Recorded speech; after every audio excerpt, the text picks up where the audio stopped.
Isang malakas na pagsabog ang naganap. Ang atake ng 7th Elder ay tumama kay Zuo Fan. Nagulat si Xi Tianyang at ang 8th Elder. Nanlaki ang mga mata nila habang nakatingin sa langit. Sa gitna ng mga ulap ay lumitaw si Zuo Fan. Ang malalaking lilang pakpak niya ay nakabuka at ang mga balahibo ay lumulutang sa paligid. Isang malakas na hangin ang umihip. Ang mga pakpak ni Zuo Fan ay gumawa ng malakas na ipoipo.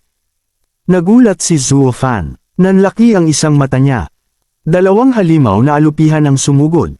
Isang pula at isang lila ang lumipad patungo kay Zuo Fan. Lumipad pababa ang 7th Elder. Ang mahabang berdeng buhok niya ay tinatangay ng hangin. Hawak niya ang berdeng espada. Sinugod ng 7th Elder si Zuo Fan. Ang espada niya ay kumikinang ng berdeng liwanag. Tumawa ang 7th Elder. Tinawag niyang munting bata si Zuo Fan. Sinabi ng 7th Elder na tingnan nila kung ano pang mga pakulo ang itinatago ni Zuo Fan. Nakangiti si Zuo Fan. Binanggit niya ang Lost Phantom Step. Nagulat ang 7th Elder. Ang mukha niya ay puno ng gulat at galit. Ang berdeng buhok niya ay nakataas habang hawak ang espada. Ang atake ng 7th Elder ay tumama sa hangin. Ang tinamaan niya ay isa lamang anino. Sumigaw ang 7th Elder. Tinanong niya kung iyon ay isang after image. Ang mga mata ng 7th Elder ay nanlaki. Hindi siya makapaniwala sa nakita. Sa itaas ay lumitaw si Zuo Fan. Ang malalaking lilang pakpak niya ay nakabuka at kumikislap. Nagulat ang 7th Elder sa paglitaw ni Zuo Fan. Mabilis na lumipad si Zuo Fan. Ang katawan niya ay parang aninong lumilipad sa hangin kasabay ng lilang liwanag. Nagulat ang 7th Elder. Ang mga mata niya ay puno ng galit habang pinapanood si Zuo Fan na mabilis na gumagalaw. Ang 7th Elder ay lumingon. May pawis sa mukha niya at gulat ang ekspresyon. Tinawag ni Zuo Fan ang 7th Elder. Tinanong ni Zuo Fan ang 7th Elder kung ano ang pakiramdam na magulat mula sa likuran.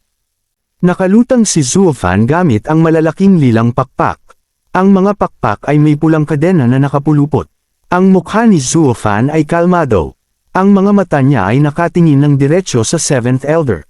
Sinabi ni Zuo Fan na kung mayroon lang siyang isa sa 3 demonic treasures. Idinagdag ni Zuo Fan na kung sinaksak niya ang 7th Elder ngayon ay mamamatay ito agad. Ang mukha ng 7th Elder ay puno ng takot at galit. Ang mga mata niya ay nanlaki habang nakatingin sa mga lilang balahibo na nasa harap ng mukha niya. Tumutulo ang pawis sa mukha ng 7th Elder. Ang ngipin niya ay nagngangalit. Sinabi ni Zuo Fan na kahit nabigyan ng ganitong pagkakataon ng 7th Elder ay buhay pa rin siya. Sa ilalim ng pulang langit ay nakatayo si Zuo Fan. Ang mga lilang pakpak niya ay nakabuka. Ang mga mata niya ay pulang-pula at nagniningning. Nakayuko ang 7th Elder sa harap ni Zuo Fan. Ang berdeng buhok niya ay nakalugay. Sinabi ni Zuo Fan na buhay pa rin siya. Ang mukha ng 7th Elder ay puno ng galit. Ang mga mata niya ay nanlaki at ang mga ngipin ay nakangalit. Sumigaw ang 7th Elder. Sinabi niyang huwag magpakasobra sa yabang si Zuo Fan. Isang malakas na pagsabog ng enerhiya ang lumitaw. Ang lilang pakpak ni Zuo Fan ay kumislap kasabay ng kidlat. Tinawag ng 7th Elder si Zuo Fan. Ang berdeng enerhiya ay sumabog mula sa kamay ng 7th Elder. Hawak niya ang kumikinang na berdeng espada. Isang malakas na atake ang pinakawala ng 7th Elder. Ang berdeng enerhiya ay sumugod na parang kidlat. Isang malakas na tunog ng pagsabog ang umalingaw-ngaw. Ang berdeng liwanag ng espada ay sumugod ng napakabilis. Sumigaw ang 7th Elder. Sinabi niyang papatayin niya si Zuo Fan. Si Zuo Fan ay nakangiti habang nakatingin sa 7th Elder. Ang mga mata niya ay kalmado. Mabilis na lumipad si Zuo Fan. Ang malalaking lilang pakpak niya ay nakabuka habang iniiwasan ang atake ng 7th Elder. Bumaba ang 7th Elder mula sa ere. Ang berdeng enerhiya ay sumasabog sa paligid niya kasabay ng itim na usok. Ang galit ay kitang-kita sa mukha ng 7th Elder habang sinusugod niya si Zuo Fan. Naisip ng 7th Elder na ginagamit na naman ni Zuo Fan ang parehong galaw. Mabilis na gumalaw ang 7th Elder. Ang katawan niya ay parang kidlat habang sumusugod. Tinanong ng 7th Elder kung ang pagtakbo at pagtatagulang ba ang kaya ni Zuo Fan. Nakatingin si Zuo Fan sa baba. May ngiti sa labi niya habang ang berdeng enerhiya ng 7th Elder ay sumasabog sa pakpak niya. Tinanong ni Zuofan kung bakit nagmamadali ang 7th Elder. Ang mga mata ni Zuofan ay naging lila at may mga itim na guhit. Ang lilang pakpak niya ay kumikinang habang sinasangga ang atake. Sinabi ni Zuofan na ang masayang parte ay nagsisimula pa lang. Sa gitna ng langit ay nagbanggaan ang pula at berdeng enerhiya. Ang lilang pakpak ni Zuofan ay nakaharang sa atake ng 7th Elder. Ang dalawang lilang kadena at ang pulang kadena ay umiikot kasabay ng lilang usok. Ang mga enerhiya ay nagbanggaan sa ere. Pula at berdeng kidlat ang gumuhit sa kalangitan kasabay ng lilang usok. Sa baba ay nakatingin si Xe Tianyang at ang 8th Elder. Ang mga enerhiya ay sumasabog sa paligid nila. Nagulat si Xe Tianyang. Hindi siya makapaniwala sa bilis ng laban. Sinabi ni Xe Tianyang na hindi niya masundan ang mga galaw nila. Tinanong ni Xe Tianyang ang 8th Elder kung ano ang nangyayari ngayon. Sumagot ang 8th Elder. Sinabi niyang ang kaibigan ni Xe Tianyang ay talagang nakakatakot. Idinagdag ng 8th Elder na sa buong buhay niya ay hindi pa siya nakakita ng ganito. Ipinaliwanag ng 8th Elder na ang 7th Elder ay napakalakas na pero napipilitang gamitin ang buong lakas.